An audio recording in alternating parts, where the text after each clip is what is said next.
आप सब्जी बेचते थे, उधर से स्टार्ट किया और आज इतना बड़ा रियल एस्टेट एम्पायर बना दिया।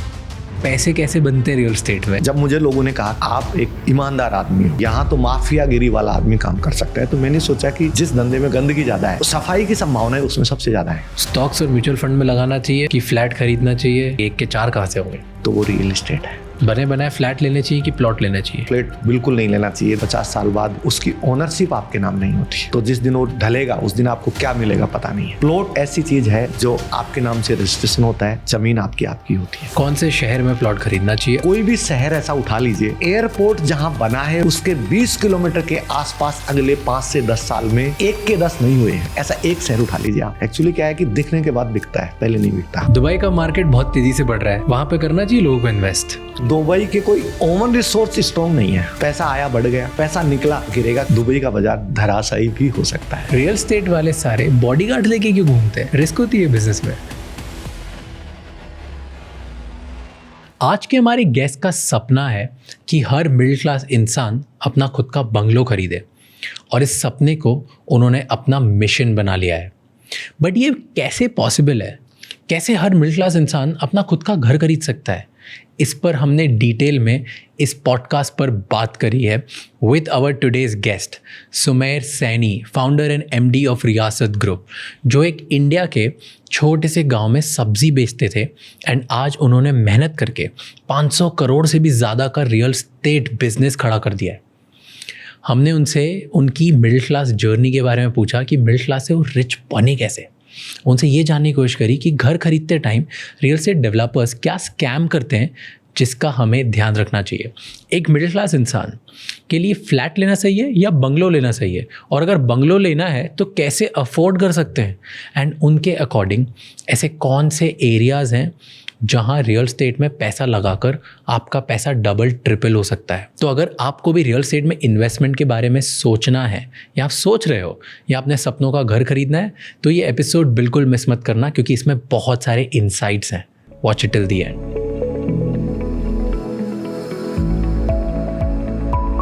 अधिकतर लोगों के घर वालों ने उन्हें बिजनेस करने का या बहुत तेज़ी से पैसा कमाने का नॉलेज नहीं दे पाए, क्योंकि उनके सारे घर वाले जो थे वो इस कोशिश में लगे थे कि किस तरह से हम हमारे बच्चों को सिक्योरिटी दे दें, अच्छा स्कूल में पहुंचा दें, घर अच्छा बना दें ताकि उनकी लाइफ सेट हो जाए।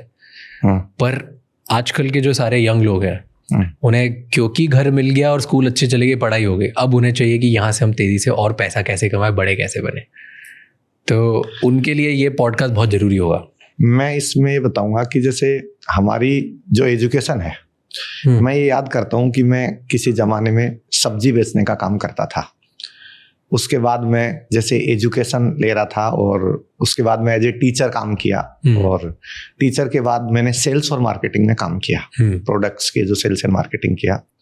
और ये तीनों चारों कामों के दौरान मैंने एक चीज़ फील की है कि जो आज तक तीनों चारों काम किए उसका नॉलेज, मुझे जो एक्सपीरियंस है वो मेरे बिजनेस में काम आ रहा है, लेकिन मेरी कोई भी डिग्री कहीं भी आज की डेट में काम नहीं आ रही।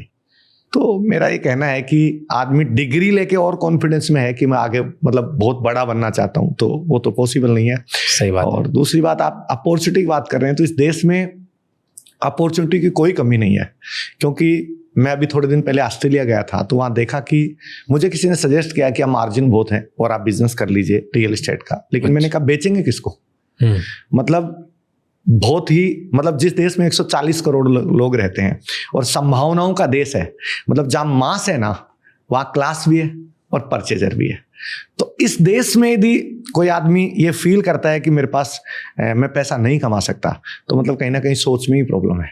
बीइंग ए डेवलपर मैं पिछले 12.5 साल से काम कर रहा हूँ, और मुझे ऐसा लगता है कि जो फिल्मों में दिखाया जाता है कि आपको पॉलिटिकल प्रेशर आता है, आपको बिजनेस में माफिया होता है, बिजनेस में आपको गुंडे परेशान करते हैं, मैंने तो पिछले 12 साल में ऐसा कोई फील नहीं किया कि मुझे किसी कोई प्रॉब्लम आई हो। आप ईमानदारी से साफ सुथरा काम करो, आपको कोई प्रॉब्लम आएगी ही नहीं। Really? लेकिन आपकी खुद की नीयत में यदि गड़बड़ है, हाँ श्योरली। पिछले 12 साल में, 12.5 साल में मुझे आज तक ना कभी कोई मीडिया की तरफ से प्रॉब्लम आई, ना मुझे कभी गवर्नमेंट की तरफ से प्रॉब्लम आई, ना मुझे किसी ऑफिसर की तरफ से प्रॉब्लम आई। पर ऐसे नहीं होता कि आप तो एकदम क्लीन तरीके से काम कर रहे हो, लेकिन कोई ना कोई है जो आपका फाइल रोक देगा, क्योंकि वहाँ पे एक सिस्टम बन चुका है कि बाकी बिल्डर्स ने उसे पैसे खिलाए, या वो परेशान करेगा। छोटा सा, मे बी कोई सीनियर लेवल ईमानदार ऑफिसर की बात नहीं कर रहा हूँ, एक छोटा सा कोई उसके अंदर जूनियर होगा जिसको एक फाइल पहुँचानी होगी, वो आगे नहीं लेके जाएगा, क्योंकि हज़ारों फाइल रोज होती है। तो क्लियरेंस ही नहीं मिलेंगे आपको। कुछ चीज़ हो गए, जैसे टीएनसी एक प्लानिंग वाले हो गए, या पोल्यूशन डिपार्टमेंट वाले हो गए, या पाइपलाइंस के लिए हो गए, या वाटर लाइन वालों के लिए हो गए, ऐसे बहुत सारे छोटी चीज़ें। तो वहाँ परेशानी नहीं होती, क्योंकि बहुत सारे बिजनेस वाले बोलते हैं कि परेशानी होती है। सामने वाले को जब मैं ये बोलूं मेरी फाइल 4 दिन क्यों रुकी है, तो उसको शर्म आ जाए कि कारण नहीं हो उसके पास। आप फाइल को इतना स्ट्रॉन्ग बनाओ कि उसके पास कोई शब्द नहीं हो, उसके बाद क्यों रोकेंगे?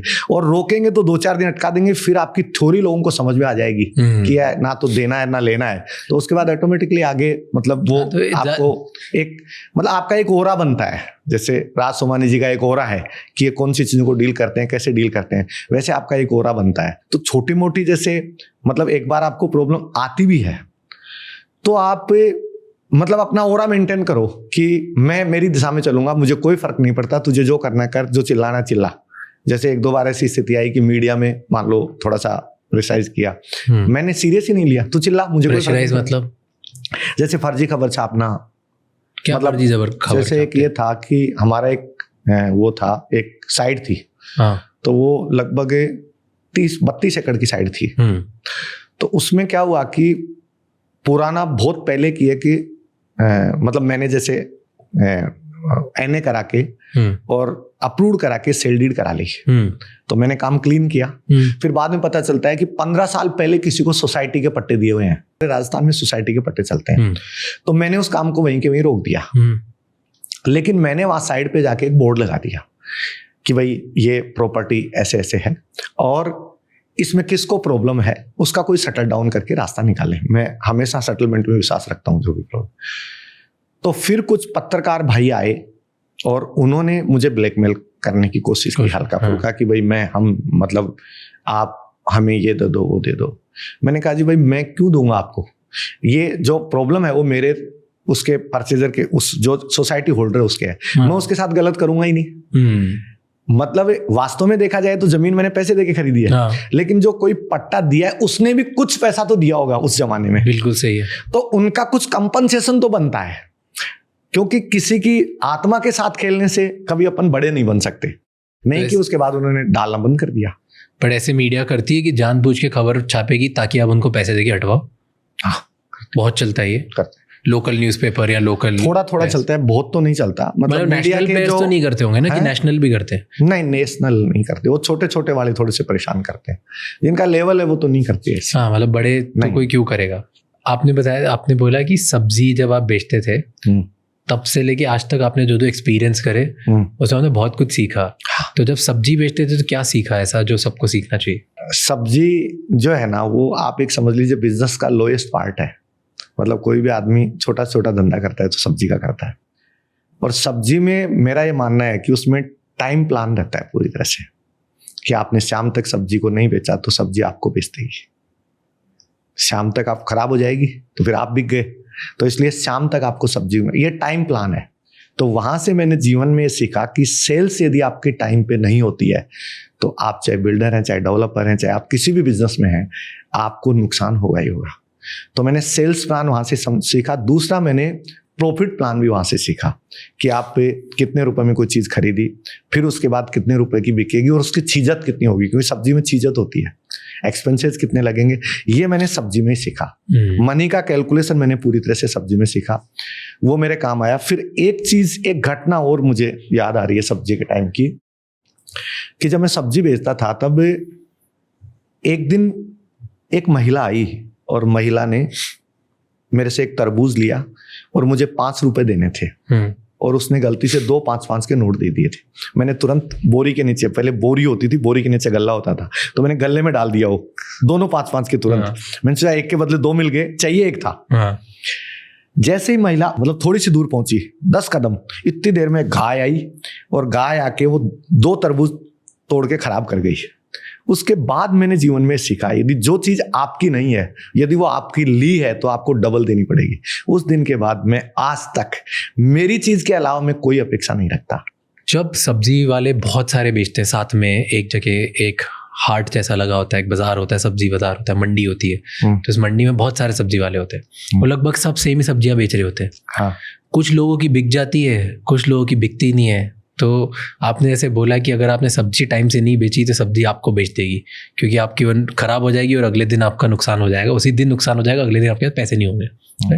तो ऐसा क्यों होता है कि कुछ लोग बेच लेते हैं, कुछ लोग नहीं बेच पाते? यदि आपको खरीदना आता है ना तो आपको सेल करना आता है, आपको खरीदना नहीं आता आपको सेल नहीं करना आता। हमारे जो मंडी वाले थे उनके माइंड में ऐसे आइडियाज नहीं होते थे, वो एक रेगुलर काम करते थे। तो दुनिया के 99% लोग होते हैं ना, वो रेगुलर वर्क के साथ चलते हैं कि भाई रेगुलर प्रोडक्ट जो आ रहा है वही बेचना है। मैं नवाचार करता था, ये बात जरूर है कि आप नवाचार करते हो तो 2 आइडिया आपके फेल हो जाते हैं, लेकिन 8 सक्सेस होते हैं।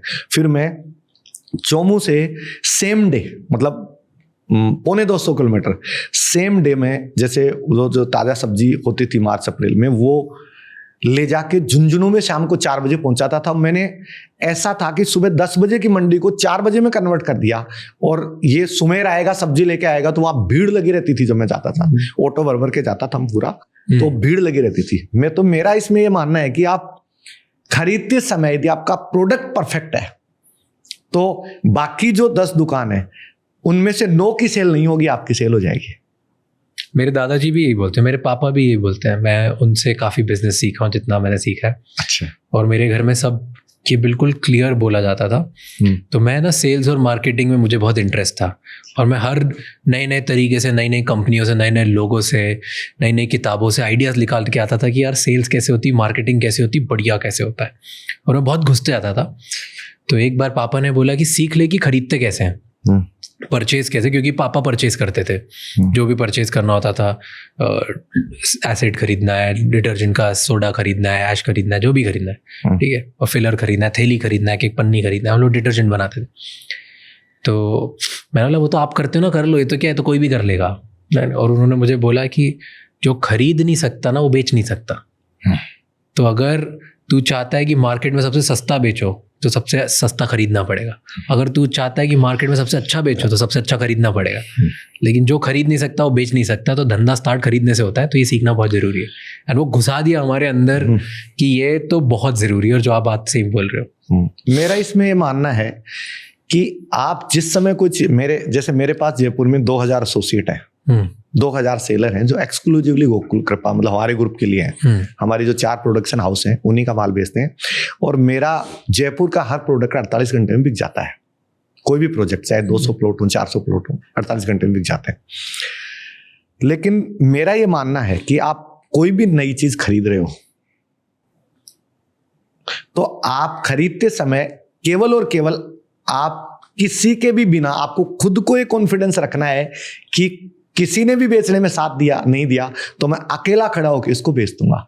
जब परचेज करते समय आपने ये सोच लिया कि इस माल को मुझे बेचना है, औरों को नहीं बेचना है, ठीक है, तो आपका परचेज परफेक्ट होगा, और उस परचेज के साथ आपके आइडियाज होंगे और आपके इमोशंस होंगे कि मैं इसको कैसे बेचूंगा। आपका जो स्टाफ वो सपोर्ट है, लेकिन आपको खुद पे इतना भरोसा जरूरी है कि किसी ने साथ नहीं दिया तो अकेला बेचूंगा। मतलब 48 घंटे में इनकी वजह से बिक जाता है। हाँ। अगर नहीं बेचा तो 1 हफ्ते में तो मैं तो बेच ही दूंगा। 1 हफ्ते में बेचूंगा, 1 महीने बेचूंगा, 2 महीने बेचूंगा, बेच तो दूंगा। सवाल बेचने का है।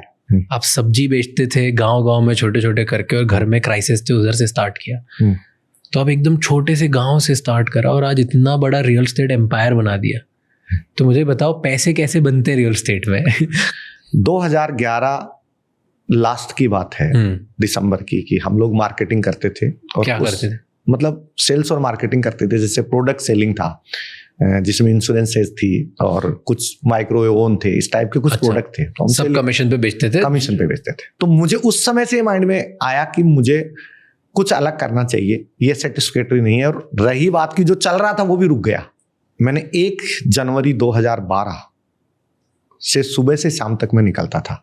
मेरी वाइफ जैसे हमेशा ये कहती थी कि भाई आप है ना, अब आप आपको जॉब कर लेना चाहिए।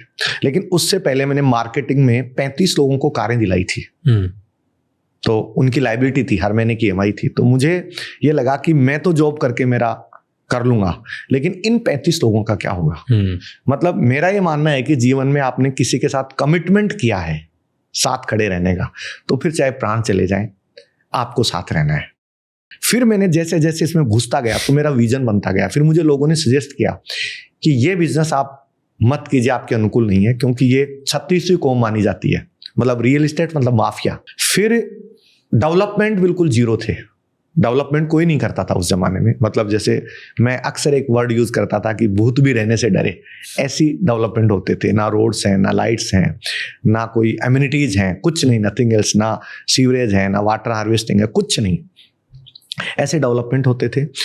फिर बाद में जब मैंने ये सोचा कि जब मुझे लोगों ने कहा कि आप इस धंधे में अनुकूल नहीं हो क्योंकि आप एक ईमानदार आदमी हो और यहाँ तो माफियागिरी वाला आदमी काम कर सकता है, तो मैंने सोचा कि जिस धंधे में गंदगी ज्यादा है, सफाई की संभावना उसमें सबसे ज्यादा है। तो इसलिए मैंने फिर इसको मिशन ले लिया। पहले तो खाली इतना लिया था कि इन 35 लोगों के साथ मुझे खड़ा होना है, फिर मैंने इसको मिशन के रूप में लिया और मैंने वहां के डेवलपमेंट को, स्ट्रक्चर को इतना जबरदस्त सुधारा कि 2018 का मुझे एक वाकया याद है कि एक डीसी आया, उस मतलब डिप्टी कमिश्नर, उसने कहा मैं आपका वहां राजस्थान में 12.5% रहन रहता है, मतलब आपके डेवलपमेंट कंप्लीट होगा तब आपका रहन छोड़ेंगे, मतलब बाकी जमीन दे देंगे, 12.5% के पट्टे नहीं देगी अथॉरिटी। अच्छा, तो वो 12.5% मैं आपके नहीं छोड़ूंगा क्योंकि डेवलपर, मैंने आज तक किसी डेवलपर ने डेवलपमेंट किया ही नहीं। तो मैंने कहा एक बार आप विजिट कर लीजिए। नहीं नहीं, मैं सबको जानता हूँ, विजिट नहीं करूंगा। फिर उसने एक दिन मेरे बार बार रिक्वेस्ट पे लगभग 2 महीने बाद विजिट कर ली। मेरे साइड पे विजिट करने के 1 घंटे में उसने मेरा रहन मुक्ति कर दिया, 1 घंटे में। और उसके बाद एक थ्योरी बना ली, पूरे सारे जेडीए में कहना स्टार्ट कर दिया कि सैनी जी की ये वाली टाउनशिप जो देखे हो आप और रॉयल आंगन देखे हो, और ऐसा डेवलपमेंट यदि आपका है तो मैं आपका 1 घंटे में छोड़ दूंगा, नहीं छोड़ूंगा, जिसको कहना है कहो। लेकिन बाद में लोगों को एक चीज समझ में आई कि बढ़िया डेवलपमेंट से आप रेट बढ़िया ले सकते हो। तो आज जयपुर में 99% डेवलपर ऐसे हैं जो डेवलपमेंट A क्लास करते हैं। आपने बोला कि 35 लोगों की जिम्मेदारी थी, अब उनको किसी तरह से नौकरी देनी थी, उनको किसी तरह से काम देना था ताकि वो अपनी EMI कंटिन्यू कर पाए, क्योंकि आपके भरोसे उन्होंने ले ली थी। उसके हिसाब से आपने काम शुरू किया। यस। तो काम शुरू क्या किया, सबसे पहला काम क्या किया, पैसे कितने लगाए, कहाँ से लगाए, क्या आइडिया आया, ये बताओ। मैंने कहा ना कि जब आपकी नीयत क्लियर होती है तो प्रकृति भी आपको मदद करती है। उस जमाने में रियल एस्टेट में क्या होता था कि आप कुछ पैसा एडवांस देके जमीन एग्रीमेंट कर लीजिए और एग्रीमेंट के बाद आप लोगों से पैसा कलेक्ट करके जमीन की सेल डीड करा लीजिए, फिर अप्रूव करा के पट्टे दे दीजिए। मैंने पहली जो जमीन खरीदी थी वो 9.5 बीघा खरीदी थी, मतलब 4 एकड़ के आसपास, 4 एकड़ के आसपास खरीदी थी।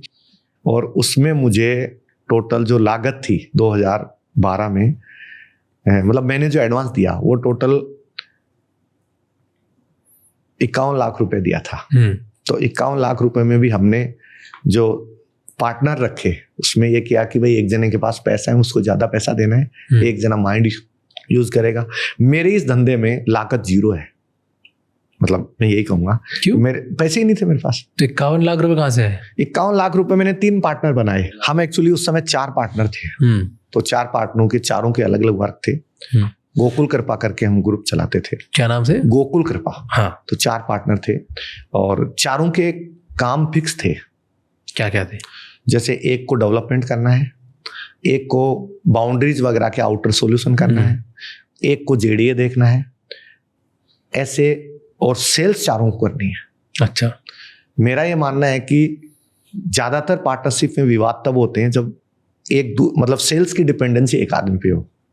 तो पहले दिन से हमारा फिक्स था कि पैसे भी सबको इससे के लगाने हैं, सेल्स भी सबको करनी है। तो जब हम 2021 में अलग हुए तो हम 45 मिनट में अलग हो गए। ऐसा मेरे जीवन की ये मेरे द्वारा ये हिस्ट्री थी कि जिसमें 45 मिनट में बिना किसी बात के अलग हो गए, क्योंकि पहले से थीम क्लियर थी। आपके प्लॉट बचे हुए हैं वो आपके हैं और उनके कोई दिक्कत हुई नहीं। किसी को अगर अपना थोड़ा बहुत पैसा कमाया तो आज वो स्टॉक्स और म्यूचुअल फंड में लगा रहा है, जहाँ पे लोगों को लगता है कि सबसे ज़्यादा पैसे बनते हैं। राइट। तो स्टॉक्स और म्यूचुअल फंड में लगाना चाहिए कि फ्लैट खरीदना चाहिए कि प्लॉट खरीदना चाहिए? कहाँ पैसे ज़्यादा बनते हैं? डबल कहाँ होंगे? 1 के 4 कहाँ से होंगे? 2011 में जनवरी में पहला प्लॉट खरीदा। अच्छा, मेरे जीवन का। अच्छा। 16 लाख में खरीदा। 4 लाख डाउन पेमेंट दिया, 12 लाख रुपए का लोन लिया। 12 लाख के लोन की लागत 20 लाख रुपए अभी। हाँ ठीक। और प्लॉट की कीमत 1.25 करोड़ है।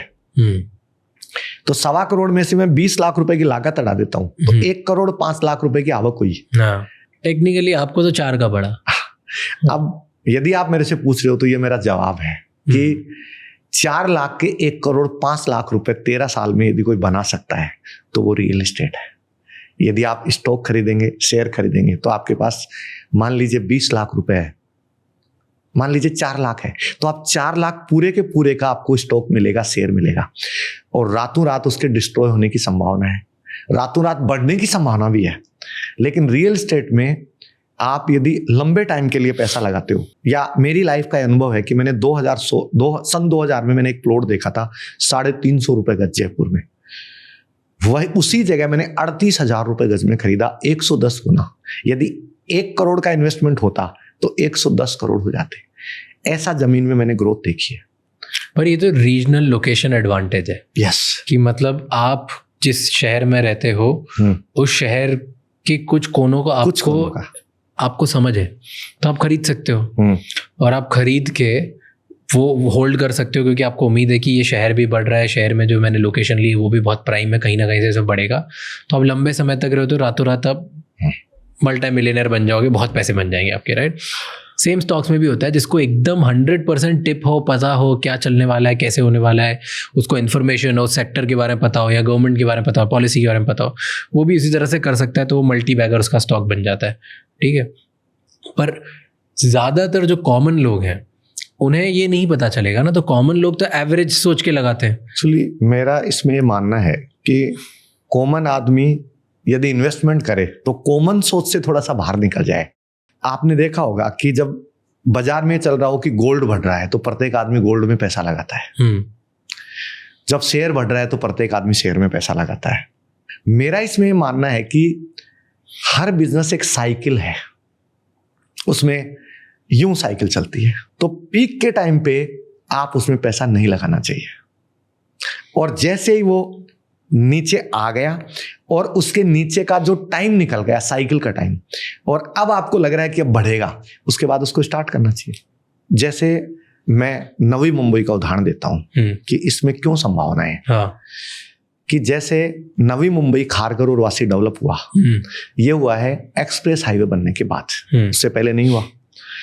एक्सप्रेस हाईवे बनने के बाद मुंबई से नवी मुंबई का जो प्राकृतिक बाधा थी पहाड़ी वाली, वो खत्म हो गई, तो खारघर, वासी, ये सब एरिया डेवलप हो गए। अब पनवेल वाला और ये वाला एरिया जो थर्ड मुंबई जो फडणवीस साहब बसाना चाहते हैं, इसका डेवलपमेंट आज तक नहीं हुआ है। इसका सबसे बड़ा कारण है प्राकृतिक बाधा, समुद्र। तो इन्होंने जैसे अटल सेतु बनाया, ये प्राकृतिक बाधा खत्म हो गई। अब आप ये देखिए कि हिंदुस्तान का कोई भी शहर ऐसा उठा लीजिए, जो एयरपोर्ट जहां बना है और एयरपोर्ट चालू हुआ है, उसके 20 किलोमीटर के आसपास अगले 5 से 10 साल में 1 के 10 नहीं हुए हैं। ऐसा एक शहर उठा लीजिए आप। एक्चुअली क्या है कि दिखने के बाद बिकता है, पहले नहीं बिकता। मुझे ऐसा लगता है कि जब आप तक उस चीज का फील नहीं करोगे ना, तब तक उसके पैसे नहीं फेंकोगे। जैसे अटल सेतु आप विजिट करके आओगे तो आपको अटल सेतु की वैल्यू आएगी। मैं आपको फोन पे बताऊं अटल सेतु बन गया और अब यहाँ बहुत ग्रोथ होने वाली है, तो आपको समझ में नहीं आएगा। हाँ। वैसे ही मैं आपको बोलूं नवी मुंबई में एयरपोर्ट बनने वाला है, तो उस नाम पे इन्वेस्टर नहीं आता। लेकिन जब इन्वेस्टर नवी मुंबई के एयरपोर्ट पे उतरेगा और उतरने के बाद वो फील करेगा कि यहाँ से कितनी दूर आपकी साइट है, तो निश्चित रूप से परचेजर्स बढ़ जाएंगे, जो दिखने के बाद बिकता है। तो प्लॉट में अब मान लो कोई तैयार हो गया है, सोच रहा है कि यार चलो मैंने छोटा मोटा जो 5-5 लाख, 1-1 लाख, 50-50 हज़ार, 10-10 हज़ार करके अपना स्टॉक में 50 लाख का एक पूल बना दिया है ना। अब मेरे पास और मैं कमाई करने लग गया हूँ, बस 50 लाख 1 करोड़ और आ गए, या और ज़्यादा पैसे आ गए, जितने भी 10 करोड़ आ गए, व्हाटएवर। अब वो इंटरेस्टेड है कि मुझे प्लॉट खरीदना है, ठीक। कौन से शहर में प्लॉट खरीदना चाहिए? अब ये बताओ, इंडिया में टॉप 3 ऐसे शहर आपको जो लगते हैं जिनकी ग्रोथ बहुत तेजी से होगी। मैं 3 नहीं बता पाऊंगा, मैं 1 बता पाऊंगा, वो है मुंबई थर्ड, जो फडणवीस जी बनाना चाहते हैं। कहाँ, पहले एरिया बताओ। मुंबई थर्ड मतलब कौन सा एरिया? मुंबई थर्ड मतलब पनवेल से शुरू करके और आगे जो चौक मानीवली है उस तक जो ठीक वो है। एरिया आता है, जिसमें गोवा हाईवे भी आ गया और एक्सप्रेस हाईवे भी आ गया, ठीक है, और ये नैना और MSRDC वाला जो एरिया है वो पूरा आ गया। ठीक है। इसकी जैसे ग्रोथ के मैं कारणों की बात करूं तो सबसे पहला कारण ये है कि साउथ मुंबई में सबसे ज्यादा बस आउट है और साउथ मुंबई में रेट्स भी बहुत ज्यादा है। और अपन देखें तो साउथ मुंबई का जो आदमी है वो एक ऐसी जगह रहता है जो 5 दिन में थक जाता है रहता फिर वो 2 दिन का मतलब सांस लेने के लिए कहें या रेस्ट के लिए वो मतलब सेकंड होम जाता है। करजत, लोनावाला, अलीबाग, करजत हर जगह हो जाता है। तो मुंबई में आज की डेट में यदि कोई आदमी विला बना के रहे तो पॉसिबल ही नहीं है। बहुत कम लोग हैं जो वो वहन कर सकते हैं। तो प्रत्येक आदमी के माइंड में तो ऐसे है कि मैं बाहर निकलना चाहता हूं, लेकिन उसको डर लगता है कि मैं ऑफिस पहुंचने में कितना टाइम लगेगा। फिर दूसरी बात, सेफ्टी सिक्योरिटी मेंटेन रहेगी क्या। तो जो मुंबई थर्ड है उसमें जब सेफ्टी सिक्योरिटी वाली टाउनशिप आएंगी और इंफ्रास्ट्रक्चर डेवलप हो जाएगा, माननीय नितिन गडकरी जी और माननीय देवेंद्र फडणवीस जी का जो प्लानिंग चल रहा है इंफ्रास्ट्रक्चर का, जैसे अटल सेतु से सीधी चौक मानीवली रोड निकाल रहे हैं, फिर ये मतलब इधर जो एक नासिक वाला ये एक और बना रहे हैं, जो बदलापुर वाला जो सुरंग से एक रास्ता बना रहे हैं, स्ट्रॉन्ग रास्ता। तो इतना जबरदस्त इंफ्रास्ट्रक्चर डेवलप कर रहे हैं जिससे नवी मुंबई मतलब मुंबई थर्ड मुंबई के एकदम नजदीक आ जाएगी। कितने, कहाँ से? मेरा ये मानना है कि 1 घंटे में एक आदमी साउथ मुंबई से मुंबई थर्ड जा सकता है। ऐसा इंफ्रास्ट्रक्चर डेवलप हो रहा है। मतलब चौक मानीवली से आपको अटल सेतु उतरने के लिए मेरे हिसाब से 35 मिनट चाहिएंगे बनने के बाद, और यहाँ से बनने के बाद जो अंदर का इंफ्रास्ट्रक्चर डेवलप हो रहा है वो भी स्ट्रॉन्ग हो रहा है कि 1 घंटे में साउथ मुंबई वाला आदमी मुंबई थर्ड जा सकता है। ओके। और मुंबई कर्स को 1-1.5 घंटा सफर करने की आदत होती है। तो मेरा ये मानना है कि जिस दिन ऐसा उस आदमी को फील आएगा कि मैं मेरे खुद के विला में रहूं और सुबह जाके शाम को घर आ जाऊं, तो ऐसे लोगों की संख्या बढ़ जाएगी और वहां रेटें अनबिलीवेबल बढ़ेगी। दूसरा कारण है कि जैसे एयरपोर्ट बनेगा उसके बाद इनिशियल लेवल पे लोगों को वहां सस्ते ऑफिस मिलेंगे। जैसे लोअर परेल में मेरा ऑफिस है तो 2000 स्क्वायर फीट का ऑफिस के मैं 10 लाख रुपए देता हूं किराया लोअर परेल में, और वही मैं पनवेल में देता हूं 7700 स्क्वायर फीट का 5.5 लाख है। तो एक स्मार्ट बिजनेसमैन जो है वो एयरपोर्ट से उतरेगा तो पनवेल ऑफिस मान लो मेरा पड़ता है 5 किलोमीटर 7 किलोमीटर, और यहाँ लोअर परेल मान लीजिए आधा घंटा 40 मिनट लगता है तो मिनिमम। तो ऐसी स्थिति में 10-12 किलोमीटर होगा और प्लस ट्रैफिक के साथ वहां 5 से 7 किलोमीटर है विदाउट ट्रैफिक। तो वो विदाउट ट्रैफिक वाले 5 से 7 किलोमीटर ऑफिस बनाना ज्यादा पसंद करेगा। तो ऑफिस बनेंगे ज्यादा से ज्यादा, वहां ऑफिस बनेंगे, बिजनेस हब बनेंगे तो उनको रेजिडेंस की जरूरत पड़ेगी। बीइंग ए बिजनेस मेरे से आप बात करें तो नवी मुंबई का एयरपोर्ट बनने के बाद यदि आज मैं वहां 100 करोड़ का इन्वेस्ट कर रहा हूं तो नवी मुंबई एयरपोर्ट स्टार्ट होने के बाद मेरे नवी मुंबई पहुंचने के टाइम में कमी हो जाएगी। जैसे मेरा आज 1.5 घंटा लगता है यहां से वहां जाने का, वो 1.5 घंटा जाने में 1.5 घंटा आने में मुझे कम लगेगा तो मेरा इन्वेस्टमेंट बढ़ जाएगा। वैसे हर बिजनेसमैन का जैसे ही एयर कनेक्टिविटी हो गई तो हिंदुस्तान के हर शहर से या जो दूसरे जो देश हैं उनके शहरों से कनेक्टिविटी बढ़ने के बाद नवी मुंबई में इन्वेस्टमेंट्स बहुत ज्यादा आएंगे। ठीक है, ये दूसरा आपने रीजन दे दिया। ये दूसरा रीजन है। आपके प्लॉट्स हैं उधर पनवेल साइड मुंबई थर्ड में है? आपने स्टार्ट करें? मैंने पहला प्रोजेक्ट शुरू किया रियासत संकल्प, मेरा पहला प्रोजेक्ट है, और उसके बाद अब मेरी जितनी परचेजिंग हो रही है ये थर्ड मुंबई में हो रही है। पहला वाला नवी मुंबई में? हाँ, पहले नहीं, सारे ही नवी मुंबई थर्ड। अच्छा, नवी मुंबई नहीं, मुंबई थर्ड। मैं सारे प्लॉट्स मुंबई थर्ड में ही खरीद रहा हूँ। मेरा पूरा जो राजस्थान का इन्वेस्टमेंट था वो भी 70% यहाँ ला रहा हूँ, क्योंकि बीइंग ए डेवलपर, मुझे जमीन में इससे ज्यादा और कहीं फायदा नहीं दिखता। मेरे प्रोजेक्ट आने के बाद गोदरेज ने 3 प्रोजेक्ट प्लॉटिंग के लॉन्च किए हैं, और अरिहंत ने लॉन्च किया है, कल्पतरु ने लॉन्च किया है, कल्पतरु हाँ, और लोधा का एक प्रोजेक्ट आने वाला है। तो प्लॉटिंग में सारे बड़े ग्रुप आ रहे हैं, और मुंबई में ही आ रहे हैं, मतलब मुंबई थर्ड में आ रहे हैं, मुंबई थर्ड में आ रहे हैं। अब इतने सारे लोग आ रहे हैं, किससे प्लॉट खरीदना चाहिए?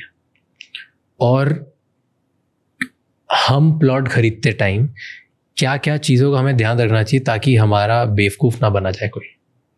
क्योंकि प्लॉट खरीदें, मैं आपको बताता हूँ 2-3 न्यूज़ जब आती है प्लॉट खरीदते के टाइम पे, अभी इंदौर में हुआ था, बहुत बड़ी न्यूज़ बनी थी कि एक ही एरिया है, एक ही प्लॉट है जो 5-5 लोगों को बेचती है पेपर कर करके, राइट। कभी कभार होता है बोल दिया प्लॉट तुमको देंगे, फिर मिलता नहीं, रजिस्ट्रेशन बनती है, पूरा रजिस्ट्रेशन ऑफिस जला देते हैं, वो अलग हो जाता है। ये हिंदुस्तान में बहुत होता है, अलग अलग शहरों में, अलग अलग जगह पे। मुझे नहीं पता बड़े शहर छोटे शहर में क्या होता है, मैं आपको एक्सपीरियंस से बताता हूँ जो न्यूज़ पढ़ता हूँ उसमें। ठीक बात है। तो किसी भी ब्रोकर से खरीदना चाहिए कि एक ब्रोकर को बोलो भाई मुंबई थर्ड में ज़मीन ढूंढ, मैं खरीदूंगा, ऐसा करना चाहिए? कि डायरेक्टली गूगल करना चाहिए कि मुंबई थर्ड में कौन कौन से डेवलपर्स आ रहे हैं, उनमें से किसी से खरीदना चाहिए? कि देखना चाहिए कि यार जो बड़े इंडिया के नामी दामी है, मान लो गोदरेज है, लोधा है, ये लोग अगर डाल रहे हैं, DLF है वो डाल रहा है अगर इधर कहीं पे, तो उनका प्रॉपर्टी खरीद लो, नहीं तो अपन दूर रहेंगे। यदि मैं टाइटल की बात करूं तो अपने को बड़े डेवलपर से खरीदना चाहिए, क्योंकि उन्होंने 20 साल 30 साल तक अपने आप को साफ सुथरा रियल एस्टेट में साफ सुथरा टाइटल दिया है। क्योंकि जमीन में क्या है, आपकी पूरी पूंजी एक साथ लगती है। कोई आदमी ने शेयर खरीदा, टीवी खरीदा, फ्रिज खरीदा, एक गलत भी खरीद लिया तो वो बर्बाद नहीं होता। सही। रियल एस्टेट में आपकी पूरी लाइफ की पूंजी है, इसलिए निश्चित रूप से यदि एक गलत निकल गया तो उसकी वैल्यू 0 है। जैसे मैंने टीवी खरीदा, यदि वो 19 निकल गया तो आधी रेट का हो सकता है। मैंने गाड़ी खरीदी, यदि खराब निकल गई तो कम रेट की हो सकती है। लेकिन प्लॉट खरीदा और खराब निकल गया तो उसकी वैल्यू 0 है, क्योंकि उस कागज की कोई वैल्यू नहीं है। हाँ। तो इसलिए मेरा ये मानना है, हाँ, इसलिए मेरा ये मानना है कि टाइटल तो आपको चेक करना ही करना चाहिए। इसमें मैं नॉर्मली क्या सजेस्ट करता हूं कि आपने फाइनेंस पे प्लॉट लिया तो बैंक सारे टाइटल चेक करता है, इसलिए आपको ज्यादा टेंशन लेने की जरूरत नहीं है। आप लोन ले लीजिए, आपके पास पैसा है तो भी 10 लाख का लोन ले लीजिए, छोटा ले लीजिए, तो इससे आपकी टाइटल चेक हो जाएगा। और यदि आप पैसा मतलब लोन आपको लेना नहीं है तो एक बार टाइटल सर्च करवा लीजिए। टाइटल सर्च में आजकल सब कुछ आ जाता है, क्योंकि सब कुछ ऑनलाइन है। दूसरा, आपने कहा बड़े डेवलपर्स, बड़े डेवलपर्स से निश्चित रूप से टाइटल की नॉर्मली दिक्कत कम आती है, क्योंकि लेकिन वहां एक चीज होती है बड़े डेवलपर्स से कि एक्सपेंसेस ज्यादा होते हैं, तो उनकी रेट्स भी वो थीम बेचते हैं, प्लॉट नहीं बेचते, और प्लस सारे एक्सपेंसेस। और जैसे मैं आपको एक उदाहरण दूं, अपन एक रास्ते में चल रहे हैं गाड़ी में और एक आदमी फ्लोर बेचता है, तो आपने 10 रुपए के 5 रुपए दिए तो 1 मिनट में डिसीजन ले लेता है। यही किसी कॉर्पोरेट कंपनी में हो तो वहां पता नहीं कितनी HODs की मीटिंग में या मैनेजमेंट की मीटिंग में फाइनल करना होता है कि 50% डिस्काउंट देंगे। तो वैसे ही जैसे आप किसी छोटे डेवलपर से या बिल्डर से लेते हैं तो डिसीजन पावर उसके खुद के हैं, ठीक है, और उसके एक्सपेंसेस कम है, उसको पैसे की जरूरत है, उसकी लागत कम है, वगैरह वगैरह। बड़े बिल्डर्स से लोगे उसकी लागत बहुत ज्यादा है, उसके पास 2 लाख रुपए का एम्प्लॉय है, 3 लाख रुपए का एम्प्लॉय है, तो आपकी प्लॉट की लागत बढ़ जाती है। उसके प्रॉफिट भी मेंटेन करते पड़ते हैं, क्योंकि बहुत सारी लायबिलिटी उसके ऊपर होती है। तो आप सेफ्टी के हिसाब से तो बड़े डेवलपर से लीजिए, और प्रॉफिट के हिसाब से कमाना है तो प्रॉफिट के हिसाब से आप छोटे वाले से लीजिए। बट यहां कुछ लोग ऐसे भी हैं जो दोनों के बीच की श्रेणी में आते हैं, जिनका टाइटल भी एकदम क्लीन होता है और बड़े डेवलपर जितना पैसा भी नहीं लेते हैं, उनके साथ आपको डील करना चाहिए। जो नए हैं, जिनकी थीम क्लियर है, जिनकी सोच क्लियर है, जिनका टाइटल क्लियर है, जिनका विजन क्लियर है, जिनका बैकग्राउंड क्लियर है। क्योंकि मेरा ये मानना है कि मेरा जैसे 49 साल की उम्र है, 49 साल की उम्र तक मैं लोगों के लिए ईमानदारी से पेश आया हूँ, मतलब पहली साल से लेके आज तक। तो अब मेरे में नेगेटिव वायरस नहीं आ सकते। और यदि आज से 20 साल पहले मैंने किसी को किसी रूप में कहीं चीट किया है तो समझ लीजिए जब मुझे क्राइसिस आएगी या प्रॉब्लम आएगी तो मैं निश्चित रूप से वो पुराने वायरस मेरे हावी हो जाएंगे। तो आपका किसी के संस्कार और बैकग्राउंड आप चेक करें किसी बिल्डर के, मतलब ये थोड़ा टफ है, लेकिन ये करके यदि आप करते हैं और उसमें दोनों सामंजस्य हो कि चीज़ें भी सारी मिल रही हो, थीम भी पूरी मिल रही हो, डेवलपमेंट भी मिल रहा हो और टाइटल भी क्लियर मिल रहा हो, रेट भी वाजिब हो, वहां से कर लेना चाहिए। तो अब अगर ऐसे टाइटल्स वाले लोग हम ढूंढ लेते हैं, जैसे आप एक उनमें से हो, ऐसे बहुत सारे और होंगे जो बना रहे हैं जिनकी थीम क्लियर है, टाइटल क्लियर है, बैंक उनको क्लियरेंस भी दे देगा, लोन वोन भी कर देगा, तो आसानी होगी। yes. और पता चल जाएगा बैंक अपना पैसा नहीं डुबाता, बैंक सब चेक करके ही पैसे देगा, राइट। तो अगर बड़ा बैंक आपको इस पे लोन देने की अगर ये लोन दे देता है और आप ये प्लॉट खरीद लेते हो, आज जो प्लॉट खरीदेगा वो कितना एक्सपेक्ट कर सकता है, आपको क्या लगता है? सबसे पहले तो मैं ये कह रहा हूं कि अभी मेरी बात करूं मैं तो मैं बाजार से 25 से 30% कम में बेचता हूं। अब आप ये सोचेंगे कि ऐसा क्यों कर पाता हूं? हाँ। कर कैसे पाते हो और क्यों करते हो? हाँ, मतलब मेरा जैसे आदमी का उद्देश्य क्या है, ये इंपॉर्टेंट है।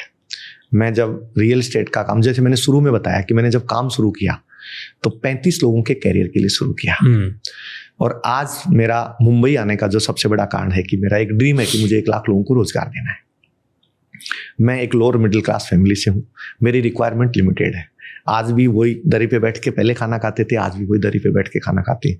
मेरी एक्स्ट्रा रिक्वायरमेंट, मतलब मेरी ऐसी कोई लागत नहीं है जो एक मिडिल क्लास से ज्यादा हो, ठीक है। तो मेरा इस इंडस्ट्री में काम करने का कारण है कि मुझे ज्यादा से ज्यादा रोजगार जनरेट करने हैं, और रोजगार ज्यादा जनरेट होंगे जब यूनिट्स बढ़ेंगी तब होंगे, मेरे काम की स्पीड बढ़ेगी तब रोजगार जनरेट होंगे।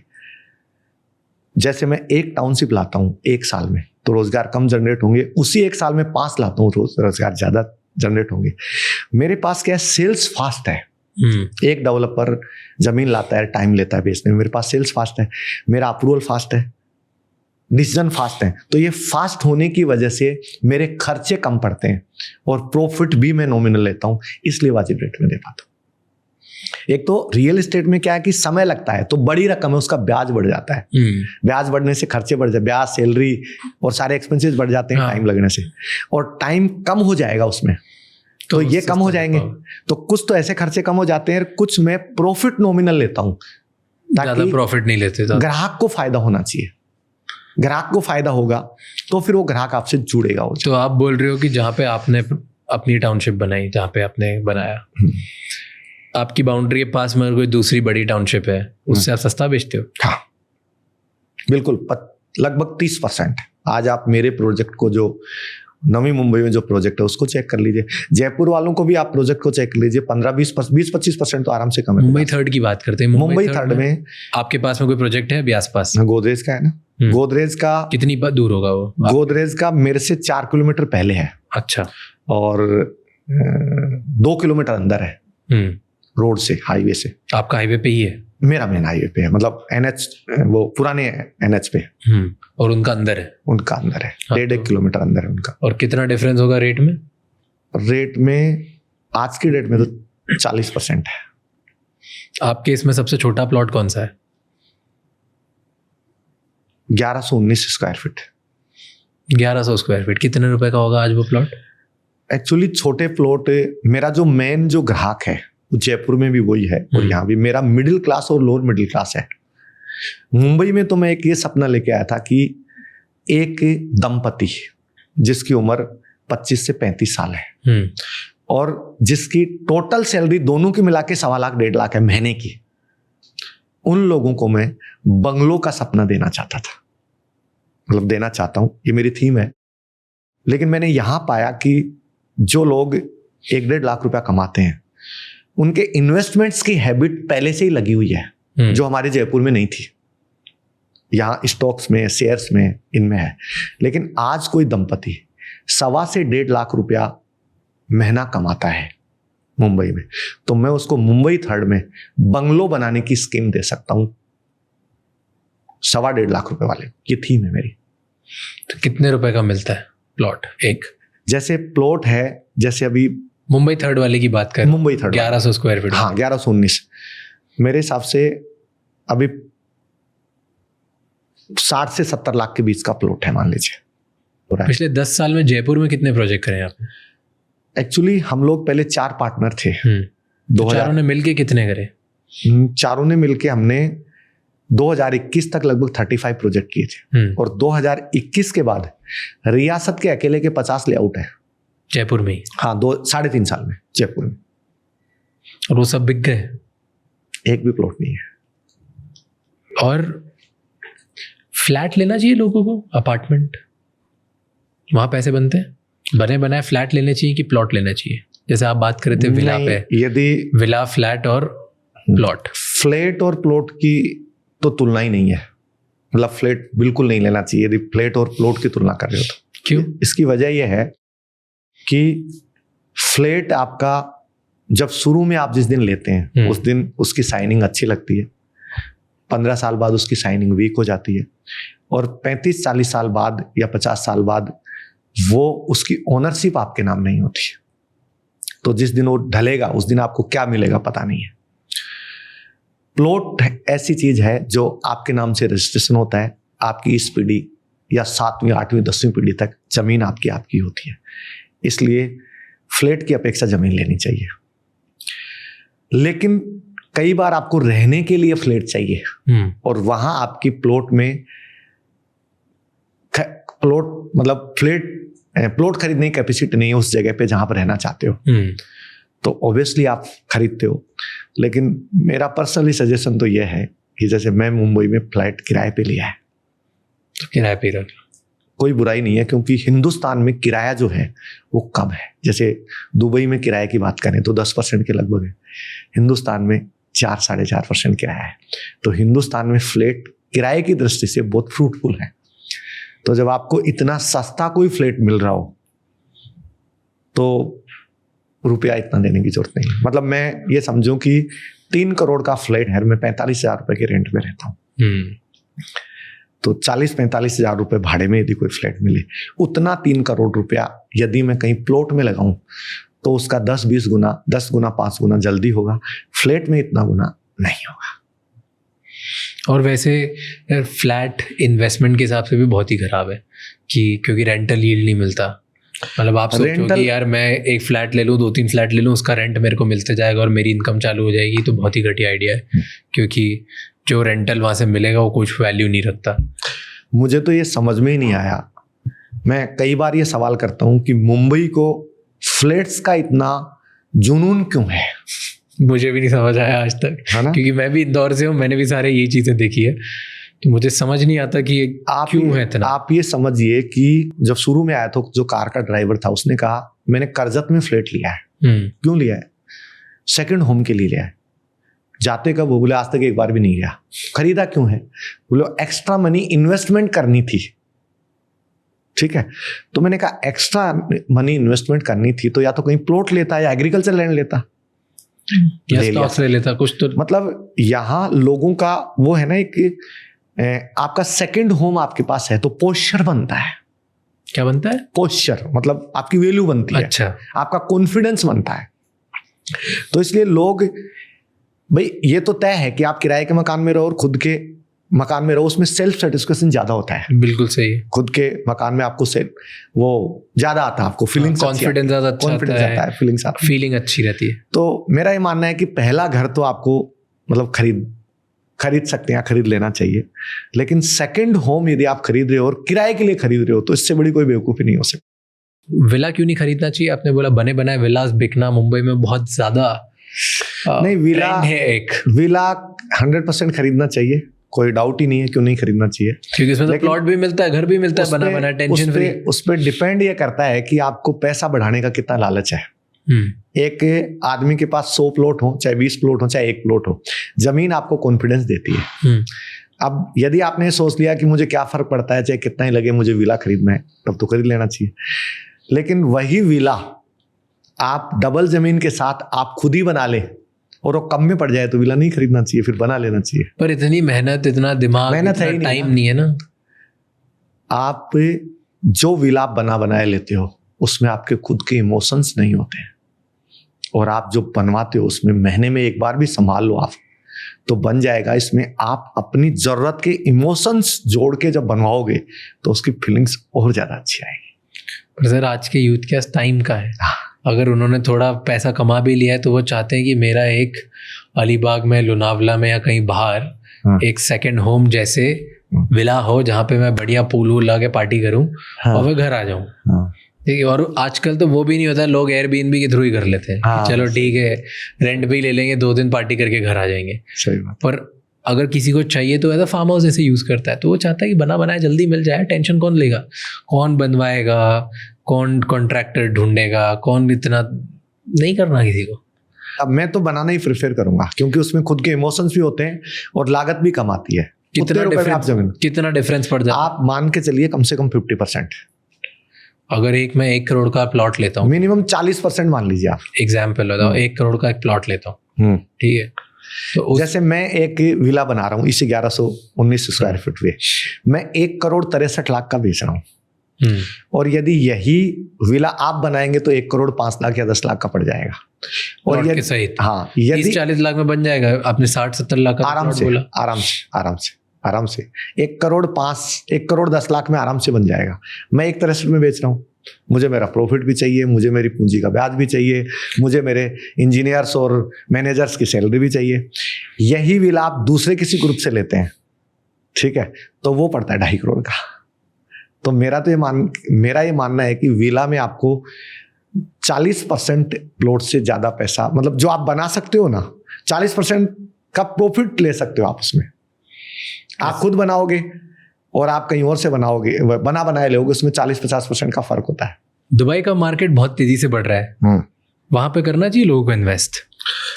देखिए, जैसे आज के डेट में दुबई के बारे में अपन बात करें तो दुबई ऐसी परफेक्ट जगह है आज की डेट में कि विश्व में कहीं भी प्रॉब्लम आती है तो उसका फायदा दुबई को मिलता है।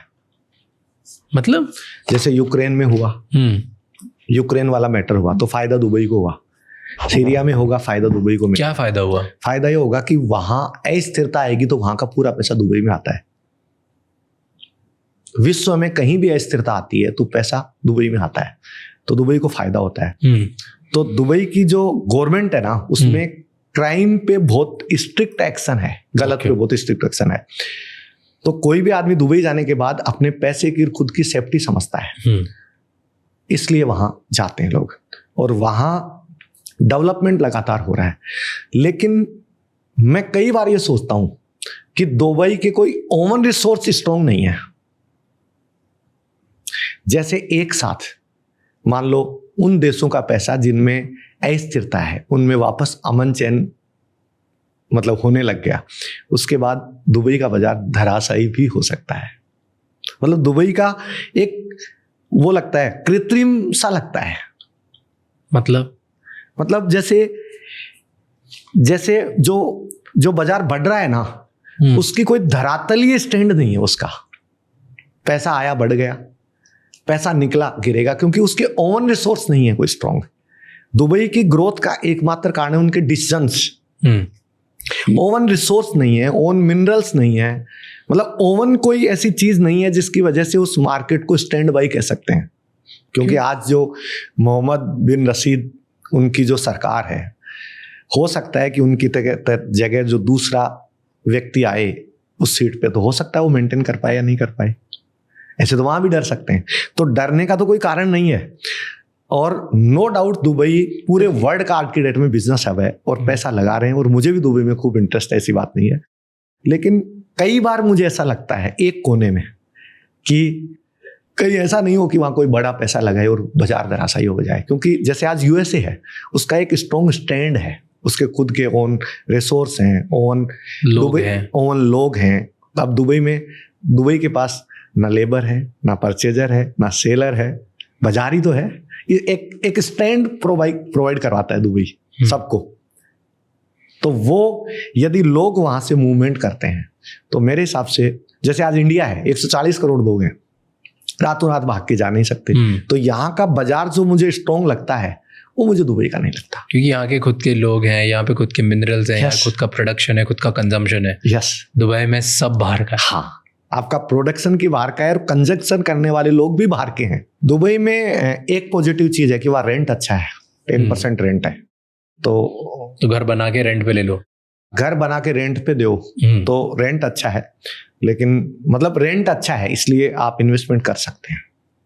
10%, हाँ 10 या 4% है, वहाँ 10% है, या 4.5% है। हाँ, पर 10% अगर साल का वहाँ रेंट है तो इंडिया में 10% ज़्यादा तो मार्केट बढ़ता है, स्टॉक मार्केट आपका बढ़ जाता है। यस, तो अगर 10% कमाना है तो यही लगा दो। ये बात बिल्कुल सही है आपकी, क्योंकि इंडिया में फ्लैट्स में भी 8 से 10% बढ़ेगा आपका पैसा, तो इसलिए किराया यदि 4% मिलता है तो 10% बढ़ भी रहा है।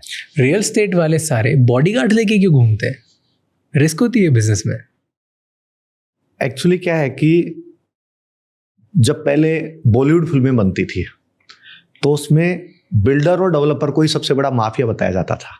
तो लोगों के दिमाग में वही थ्योरी बैठी हुई है। फिर एक गोल्ड का व्यापारी, मतलब गोल्ड वाला काम करता है, गोल्ड या मतलब क्या कहेंगे ओबिशन वाला काम करता है, टेक्सटाइल वाला काम करता है, तो उसका जो ट्रांजैक्शन है और जो रूटीन वर्क है, रूटीन वर्क में पैसा तो खूब कमाता है लेकिन वो हाईलाइट नहीं होता, और बिल्डर हाईलाइट होता है। एक प्रोजेक्ट लाता है, मतलब प्रोजेक्ट कितना का है साहब, 200 करोड़ का है, तो दिखता है लोगों को। लेकिन वही जब टेक्सटाइल का कोई व्यापारी है या गोल्ड का कोई व्यापारी है, उसमें वो 200 करोड़ एक साथ नहीं दिखते, तो हर व्यक्ति और हर वर्ग की नजर भी जाती है। फिर ज्यादातर मेरे हिसाब से बाउंसर वो लोग रखते हैं जो या तो मतलब जिनका बिजनेस ज्यादा बड़ा हो या कोई ना कोई हल्की फुल्की प्रॉब्लम हो। ठीक है, तो हल्की फुल्की प्रॉब्लम मतलब क्या? मतलब जैसे डिस्प्यूट्स वगैरह होते हैं तो उसमें भी कई बार मतलब कोई हरकत कर सकता है, बदमाशी कर सकता है। मेरे हिसाब से मैंने कोशिश की 12.5 साल में कि कोई डिस्प्यूट वाली जमीन आए ही नहीं, और आए तो प्यार मोहब्बत से निपट जाए। पर डर रहता है लगभग आपको, क्योंकि आप इतना बड़ा। मैं तो अकेला ड्राइव करता हूँ जयपुर में, मतलब जैसे मेरा मन होता है तो वाइफ के साथ अकेला जाता हूँ, और यहाँ तो मैं अकेला जाता हूँ, मुझे कोई दिक्कत नहीं है। आपने सेल्स बहुत करी और आपका बिजनेस आज भी बहुत ज़्यादा सेल्स ड्रिवन है। मुझे 3 टिप्स बताओ जो किसी भी इंसान को अगर सेल सीखनी है तो क्या उसे ध्यान रखना चाहिए जब भी वो कुछ बेचने जा रहा हो। मेरा ये मानना है कि जब आप सेल करने जा रहे हो तो आप सामने वाले की नीड के हिसाब से आपका प्रोडक्ट होना चाहिए, या उसकी नीड आप जनरेट करो। मैं जब जैसे बीइंग अ सेल्समैन आज मैं किसी को प्लॉट देने जाऊंगा तो मैं ये सोच के बिल्कुल नहीं जाऊंगा कि मेरा प्लॉट एक बिक जाए। मैं उसके घर के बाहर खड़ा होके पहले भगवान से हाथ जोड़ के प्रार्थना करूंगा कि हे भगवान, आज ये आदमी प्लॉट ले ले, ताकि इनकी आने वाले 10 साल में इनका पैसा इतना गुना बढ़े और इनकी जो फ्यूचर की जो नीड्स हैं या फ्यूचर के जो ड्रीम्स हैं वो पूरे हों। मैं एक बार भी ये नहीं सोचता कि भाई मेरा कितना फ़ायदा होगा, मैं ये सोचता हूँ कि इस प्रोडक्ट से सामने वाले का कितना फ़ायदा होगा। यदि आपका प्रोडक्ट अच्छा है और आप गुड नियति से जा रहे हो तो आपकी सेल्स ज़्यादा होती है। तो आप बोल रहे हो कि जब भी आप सेल करने जाओ सबसे पहला ये सोचो कि सामने वाले की नीड क्या है, सेकंड ये सोचो कि आप वो फुलफिल कर रहे हैं क्या, कितना मुनाफा दिला सकते हो या उसके कितने फायदे की चीज़ है, और तीसरा बिलीव करके जाओ कि ये चीज़ मैं अच्छा काम कर रहा हूँ। अगर वो तीनों चीज़ नहीं टिक करती तो मत बेचने जाओ, और अगर ये तीनों चले जाओगे तो पक्का बिक ही जाएगा। संभावनाएं ज़्यादा रहती हैं। चलिए, thank you sir, thank you so much. चलिए, आपको बहुत बहुत धन्यवाद। थैंक यू सो मच ये एपिसोड एंड तक देखने के लिए। अगर आपको इस एपिसोड से वैल्यू मिली है तो आपको 3 चीज़ें करनी है। नंबर 1, इस चैनल को सब्सक्राइब कर लीजिए ताकि हम इसी तरह से और बेहतर, बड़े एंड इंसाइटफुल गेस्ट लाते रहें आपके लिए। नंबर 2, कमेंट में हमें बताओ कि क्या आपको अच्छा लगा एंड क्या गंदा लगा, कौन से ऐसे गेस्ट है जो आप चाहते हो कि हम और लेके आएँ आपके लिए, ताकि उनसे हम आपके लिए सारे सवाल पूछ पाएँ एंड आपको ज़्यादा से ज़्यादा वैल्यू दे पाएँ।